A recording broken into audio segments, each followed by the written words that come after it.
Crazy Rocket, now available on PMBet. Mwalimu Yanga. Yes, mambo ya moto sana hapa. Mambo ya moto hapa Tabora. Kuna tunaendelea na zoezi la usajili wanachama wa klabu ya Yanga. Ni kama hapa ndugu yangu Mfaume Madeni Hamis amekuja kujisajili kwa mwanachama wa klabu ya Yanga.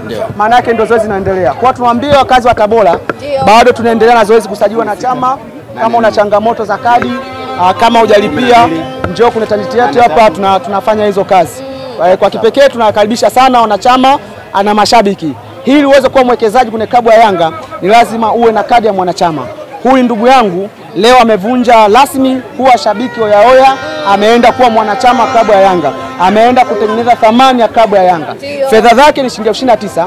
5,000 ni kadi ya wanachama, 24,000 ni ada ya wanachama ndani ya miezi 12. Mwaka mmoja. Mwaka mmoja. Faida zake ni nini?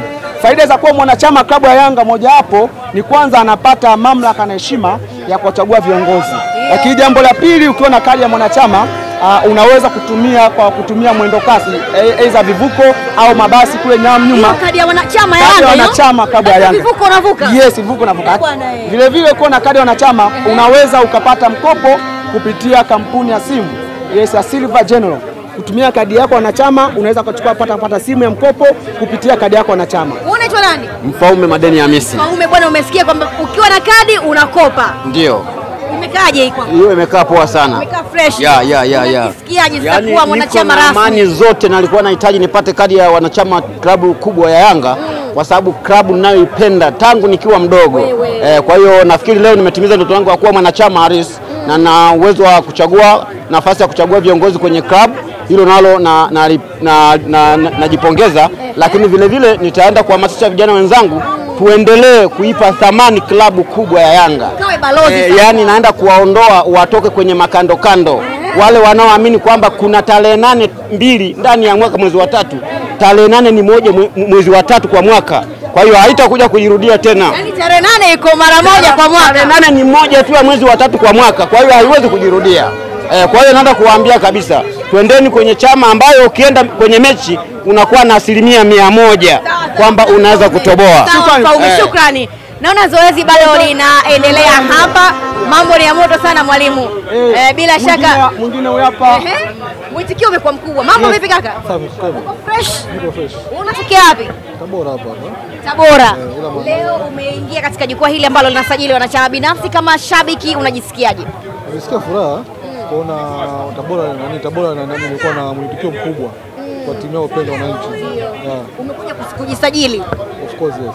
Unajua faida za kadi lakini? Ndio maana nikafika hapa kujisajili. Unawaambiaje wale ambao pengine wanajivuta kuja kujisajili? Waje kwa wengi kusajili kwa sababu bila kadi wewe mwanachama wa Yanga.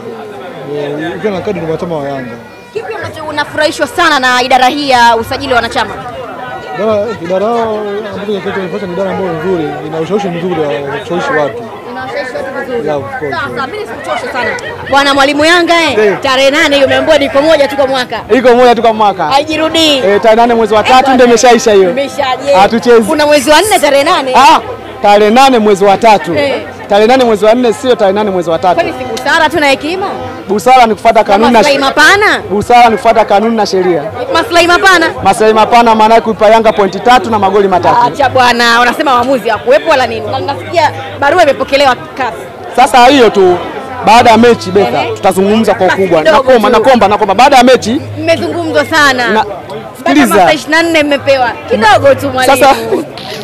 Sasa masaa 24 dada yangu jana. Uwe unaweza kuzungumza sababu ndio mechi ambayo iko. Baada ya mechi tutazungumza ya kasi, tutazungumza tena ya Simba kule Misri. Lakini focus katika mechi. Dada yangu Christina Mwagala inawezekana akawa ni bingwa kusahau.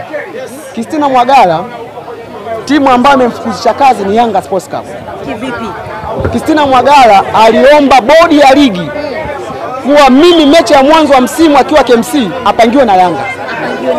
Kapigwa bao 5 kesho asubuhi vilago kwao. Hapo akiwa KMC hapo. Akiwa KMC. Yaani kapangiwa na bodi ya ligi akamsikiliza kilio chake. Wakampa Yanga. Kapigwa bao 5 asubuhi na vilago vyake kwenda. Na hii kazungumza hivyo na hii nakuhakikishia tu. Baada ya mechi hii vilago kwao. Niamini ninachokwambia. Ugali wa mtu. Ndio ugali wa mtu, lakini ugali huo lazima uwe na adabu. kioo cha mpira cha wasemaji ni Ali Kamwe. Wote wanajifunza kupitia kwa Ali Shabani Kamwe. Yaani yeye mwanadada unamdharau mtu ambaye amekusaidia katika industry hii ya mpira. Unamtukana, unamziaki. Kweli ni ungwana. Anasema level yake ni ndogo sana kumzungumzia vile mheshimiwa. Sasa amempa masaa 24 mpaka leo atakuwa yanamalizika leo masaa 24. Sasa mheshimiwa amezungumza kitu kimoja. Mheshimiwa sio mheshimiwa. Hapa tunamjadili kama mlezi wa Tabora. Yes, kama shabiki wa kawaida tu. Iko cheo cha mheshimiwa tunaweka pembeni kwa sababu yeye mwenyewe alikivua cheo cha mheshimiwa akasema ni kama mlezi. Unaelewa? Hapa tunamjadili kama mlezi. Na hata hali kama alikuwa anamjadili kama mlezi. Kwani mtu ukivaa shati ya ubatizo au kipaimara ni dhambi? Sasa mtu kama ambaye amevaa shati ya kipaimara ndo dhambi? Ile tofauti ile. Sio kweli. Na jambo la pili, anatakiwa mlezi wa Tabora fahamu sisi ndio tunamlisha, sisi ndio tunamlipia kodi, sisi ndio tunalipa mshahara. Sisi ndio tuwalipa kodi wa nchi hii. Wananchi ndio wanalipa kodi. Kiburi ambacho anachokipata ni kwa sababu sisi tunampa kodi, tunampa mshahara. Yeye hawezi kuwa mkubwa kuliko sisi. Sisi wenye mamlaka tunaweza kuchukua cheo chake ukawa mtu wa kawaida. Hiyo mshahara, hiyo gari, hizo posho, hiko kiburi ukawa una nacho hiko.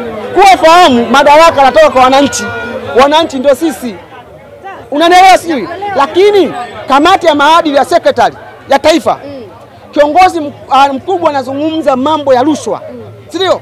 Mimi naomba TAKUKURU mtusaidie. Huyu mtu asipoteze ushahidi. Mchukueni TAKUKURU mkae naye aoneshe hivyo vitu. Eza miezi miwili au miezi mitatu kaa naye. Hii aoneshe ushahidi. Unanielewa sio? Lakini kamati ya maadili wana kila sababu wakiona kama kuna mtu ambaye anashindwa kusimamia kanuni na sheria na taratibu ambazo wamepewa, wana uwezo wa kumuita hija kufanya hivyo vitu, kwa sababu unashutumu watu, unachafua watu kwa cheo tu, yani kwa kujifichia tu, kwa kusema eti mimi mkuu wa mkoa. Sio kweli. Na watu watenganishe, ni muda gani atazungumza kama mkuu wa mkoa na muda gani atazungumza kama mlezi wa Tabora, kama shabiki wa kawaida. Na nyie msimtemu kama mkuu wa mkoa akizungumza mambo ambayo ni ya kitoto na kishamba. Mtemu kama nani? Mlezi wa Tabora, mtu wa kawaida. Sasa nyie mnatenganisha mkuu wa mkoa na mlezi. Ndio maana sikasema huyu mlezi wa Tabora ni mwepesi. Nakwambia hivi ni mwepesi. Afurukuti akitoa tunatetemeka, ujue ni so uoga, ni baridi. Hawezi kutunisha hata kiatu chetu sisi. Baada ya mechi nitampigia simu. Utampigia? Na mimi nitakutafuta. Njoo nitafuta, nampigia simu uwe live. Mtuambie iko kiburi anapata wapi. Ushabiki wake wa Simba asitake kuchafua Tabora. Tabora ni ungwana. Tabora ni watu ambao wako katika mshikamano. Alikuwa mkuu wa wilaya, amempanda, amekuwa mkuu. Alinde iko cheo kwa sababu kuna watu wanahitaji iko. Lakini mmetembea Tabora, mmeenda Sikonge, mmeenda kule Puge. Kuna watoto wanakaa chini mpaka leo katika mkoa wa Tabora. Ndio kweli. Ambao kazi yake ni kusimamia maendeleo ya mkoa wa Tabora. Kuna leo barabara, nenda kule barabara hapa mjini hapa. Barabara leo hazina lami. Hizo milioni 60 singetengeneza hata barabara kwa changalawe. Hayo yote haoni.